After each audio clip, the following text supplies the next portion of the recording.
Welcome, everyone, to our Resilient, Wild, and Unstoppable interview series.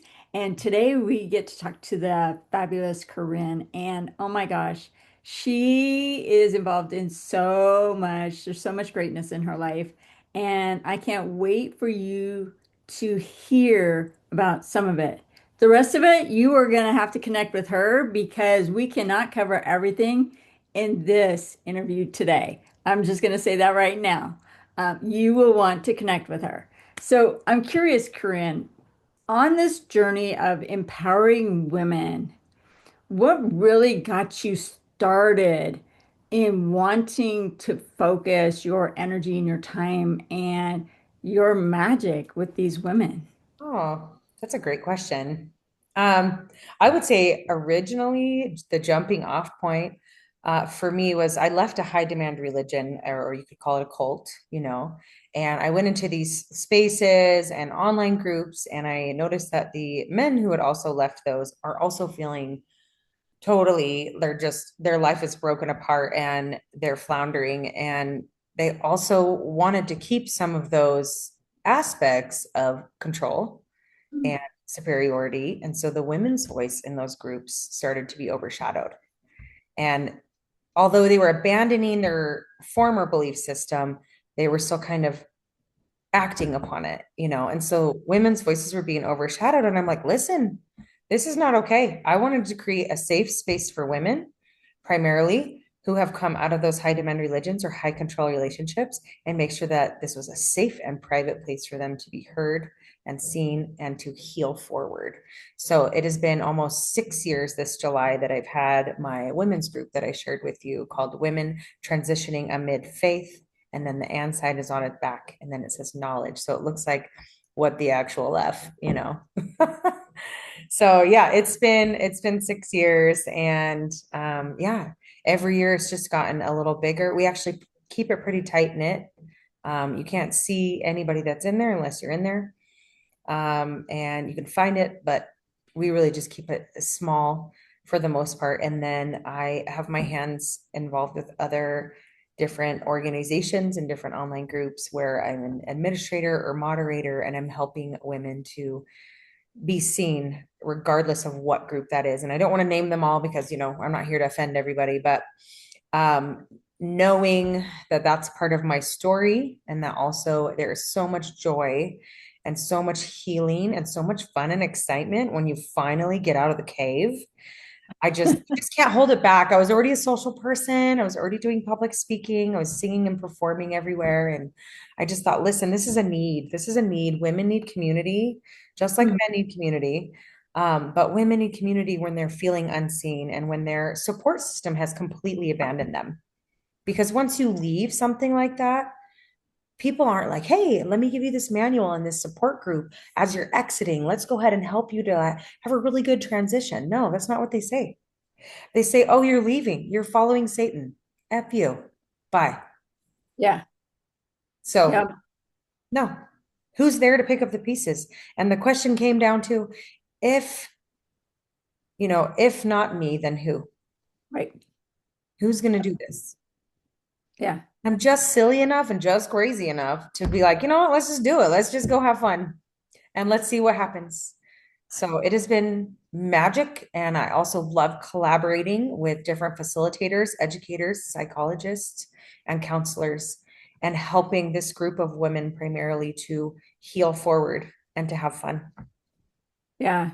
Now, when you say heal forward, how is that different, if it's different than your traditional healing that is mentioned? Right. So, I mean, healing is, kind of a broad term. You can say that whether it's therapeutic or it's, somatic or holistic or whatever, right? It could also be, aligned with religious stuff and belief systems. So healing, when I say forward, there's a forward motion. So are the tools that we're given with actionable steps, and can you see them throughout your life afterwards? Hmm. But whether it's a wellness retreat here at my home in Colorado, or it's a women's retreat in the Caribbean, or regardless of where it is that we're coming together, or even like a Zoom forum, something like that. are you implementing those things and really moving forward with your life after our interaction? And it's not me. I'm not like the therapist, I'm the connector. I'm the connections maven that brings all of these people together. It's just so much fun. I love it. So, and I love knowing that I'm not, you know what I mean? There's women in the room that are so much smarter and brighter, and they're educating me while I'm in it as well. So, yeah. Yeah, you definitely have that connection energy. It's like, come here, I just want to hug you now. It's like, I was just laying out in the sun, so I'm a little pink. I probably look like I'm all having fun.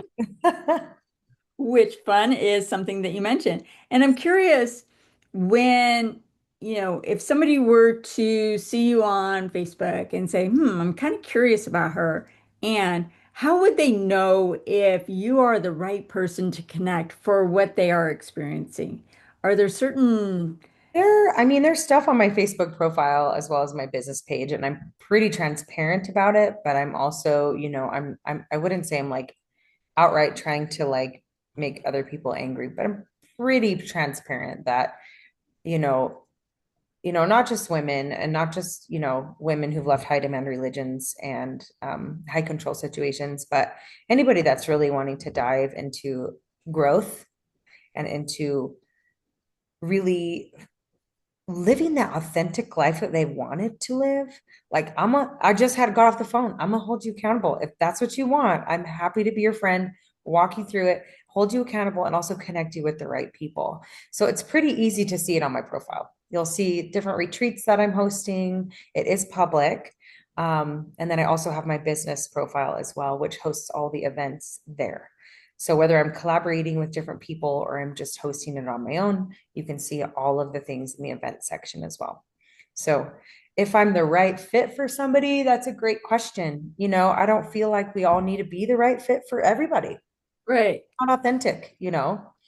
I am not going to be the right fit for certain people, and I'm okay with that. You really have to radically accept yourself, right? And you also have to be okay with rejection. Not everybody is your cup of tea, totally fine. But for the women who are really focused on growth, and for the women and men, we're doing a couples retreat in November Ooh. that are focused on growing together. Yep, same thing. It's paired with another therapist who focuses on couples. For the people who are really just in that direction and in that vein of like, I want to do better and I want to get better with my life. And that doesn't mean compared to someone else, it means compared to yourself.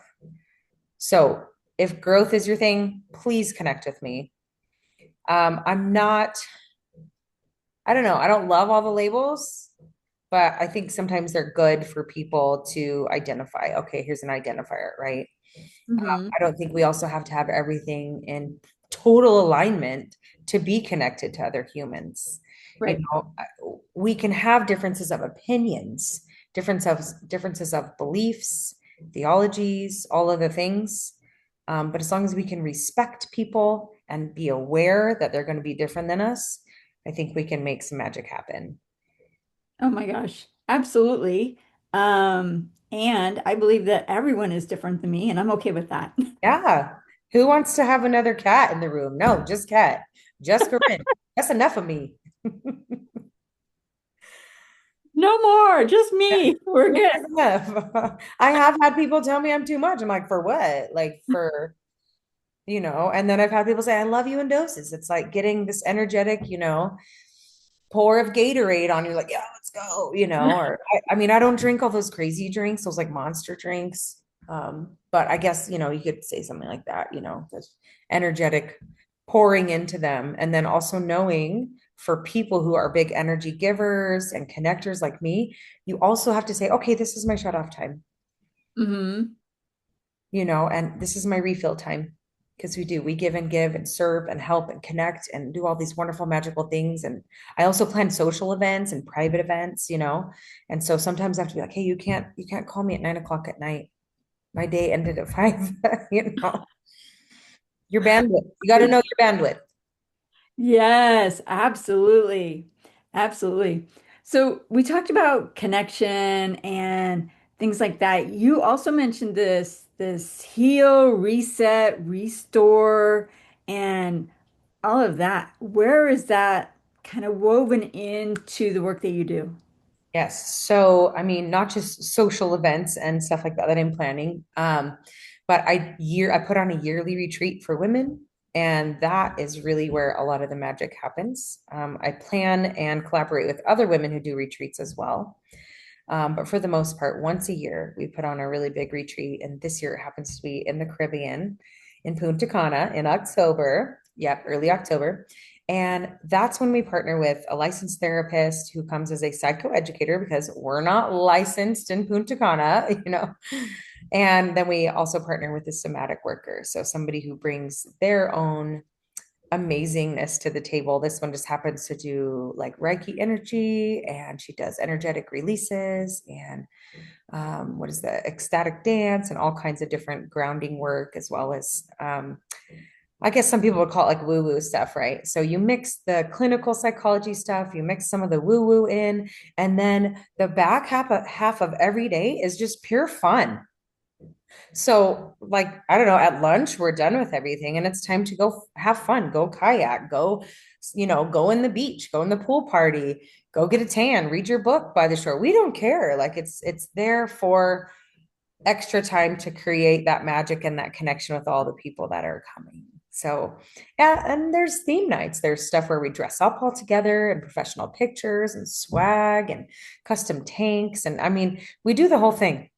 When I do a retreat, it's always 50-50. It's 50% that healing forward, and our theme happens to be revive, and 50% having fun. You have to have balance in all of that. It can't just be heavy, heavy, heavy.